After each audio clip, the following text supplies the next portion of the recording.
Sunna leƙa gidan kowa. Bismillahir Rahmanir Rahim. Ya ku ƴan uwa masu kallon mu da sauraron mu, yayin da aka rasa ruwan da za a yi alola ko wanka, ko kuma akwai lalurar da ta sa ba za a iya taɓa ruwan ba, to manzon Allah sallallahu alaihi wasallam ya koyar da mu yadda ake yin taimama, domin Allah ta'ala ya ce famsahu bi wujuhakum wa aydiyakum.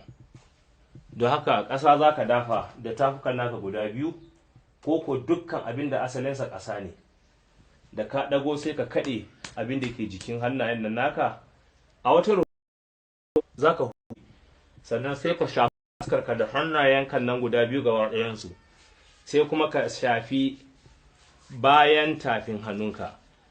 Da zaran ka yi wannan, to ka kammala taimama. Abin da rage shi ka tashi ka gabatar da sallah kawai. Wallahu ta'ala a'lam.